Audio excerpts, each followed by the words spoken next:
Opa, bom? Eu sou doido por vírus. Desde criança eu sempre quis estudar eles. Foi inclusive por isso que eu fiz faculdade de biologia. E o fato deles não serem considerados seres vivos sempre me tiltou. E hoje eu vou falar sobre isso e provar que eles são vivos sim. Mas primeiro eu preciso falar de outra definição que me dá agonia também. A definição de vida. Tem várias definições de vida. Eu tô falando de vida biológica. Papo de cientista mesmo. Tem umas variações, mas no geral os critérios são os seguintes. Organização. Seres vivos são complexos. Muitos têm uma célula só, mas que tem vários componentes dentro dela que funcionam de forma extremamente organizada. Outros têm várias células que formam tecidos e órgãos com funções super complexas.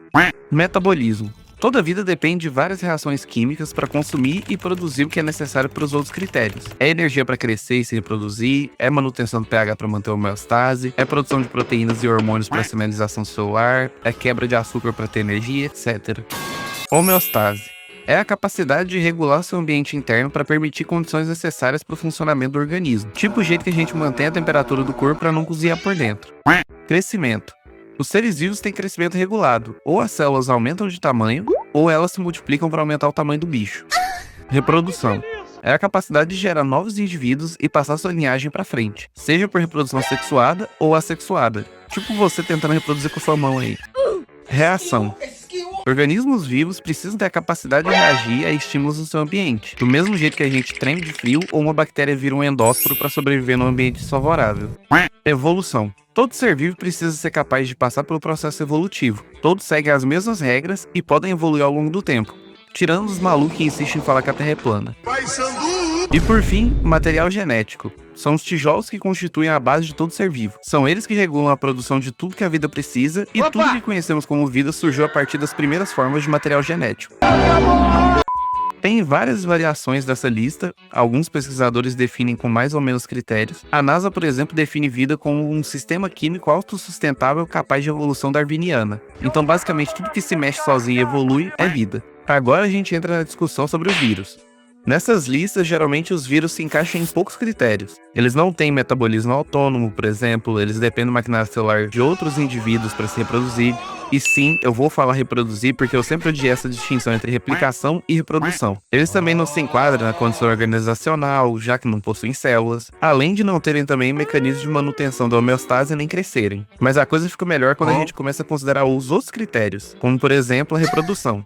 Os vírus se reproduzem tanto quanto qualquer outro ser vivo. Eles dependerem do maquinário de outros organismos não devia nem ser um critério, até porque eles precisam tanto quanto um homem precisa do maquinário feminino para reproduzir. Ou algum ser humano já engravidou sozinho alguma vez. Nenhum ser vivo com reprodução sexuada consegue reproduzir por conta própria. Tá bom, tem algumas exceções, mas a gente tá falando da regra. Por definição, a reprodução sexuada precisa de 2 indivíduos. Isso não devia excluir também esses organismos da categoria dos vivos? Porque se o organismo precisa atender a todos os critérios, nós já perdemos em um.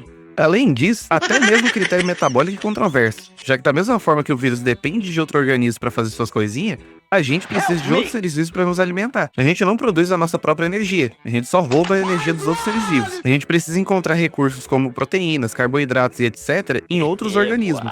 Para os vírus, a gente é o recurso.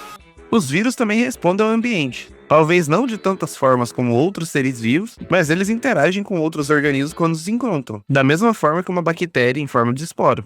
Então, qual exatamente é a diferença? Ambos possuem momentos de inativação e cessação da atividade metabólica. Alguns vão falar que a bactéria ainda tem o que ela precisa para retomar suas funções quando o ambiente volta a ser favorável. Mas os vírus não são exatamente assim. Como eu disse, o ambiente favorável dele é dentro de outro organismo. Ele é um parasita. Quando o ambiente, ou agente, volta a ser favorável, ele volta à atividade. Em questão de organização, também tem uma margem para contestação. A definição é meio vaga, ela exige uma estrutura celular e justifica essa exigência pela complexidade que a vida tem. Mas se a gente for parar pra pensar bem nisso, os vírus são super complexos também. Não tanto quanto uma célula humana. Mas você já viu um bacteriófago? Você vai me falar que aquilo não é complexo só porque não é uma célula. Inclusive, é especulado que o surgimento da estrutura celular como a gente conhece hoje teve enorme influência viral. Alguns estudos indicam que o surgimento do núcleo celular provavelmente veio de um grande vírus que infectava procariontes e se estabeleceu neles, da mesma forma que a nossa mitocôndria era um procarionte que se estabeleceu nas nossas células. Além disso, outros estudos indicam uma relação muito próxima entre o nosso DNA polimerase, uma enzima responsável pela replicação do DNA, com a polimerase de bacteriófagos. E a partir daí a gente entra nos pontos mais centrais dessa discussão: a presença de material genético e evolução. Todo vírus tem material genético e está à mercê da evolução darwiniana. Inclusive, eles são parte essencial da evolução da vida na Terra. Boa parte do nosso DNA é simplesmente material genético de origem viral. E como eu acabei de falar, até o núcleo celular pode ter vindo dos vírus. Outro ponto é que todas as explicações para o surgimento dos vírus é muito relacionada à vida. A primeira delas é de que os vírus teriam surgido de fragmentos de material genético celular que se tornaram independentes. A segunda é de que os vírus teriam surgido de parasitas celulares primitivos que foram se simplificando e perdendo estruturas até se tornarem o que são hoje. E a terceira seria de que os vírus são, na verdade, as primeiras formas de vida ou protovida. Nas duas primeiras hipóteses, os vírus teriam surgido diretamente de seres que consideramos vivos. Então eles têm origem na vida, se comportam de forma muito parecida ao que consideramos vivo, mas não são vivos. Eles também podem ser a origem de toda a vida, os primeiros replicadores antes da biologia celular, e poderiam até se reproduzir sozinhos utilizando apenas o ambiente, mas ainda assim seriam considerados não vivos. Filho da puta!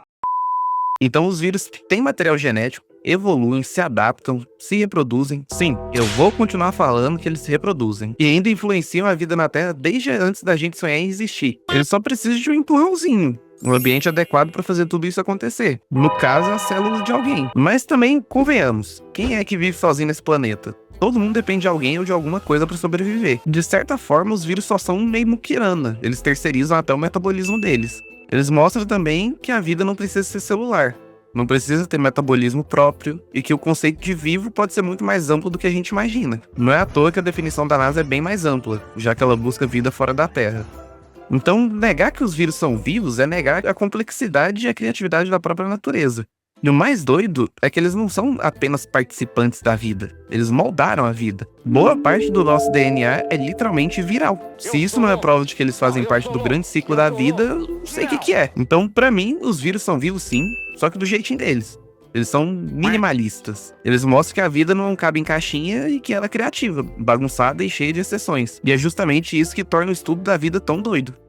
Então, se você gostou do vídeo, curte, se inscreve, compartilha com alguém que você acha que pode gostar também, pra me ajudar a manter esse canal. A sua mãe tá sabendo que você gosta de rapazes? Tá sabendo, tá? Eu acho que tá, hein?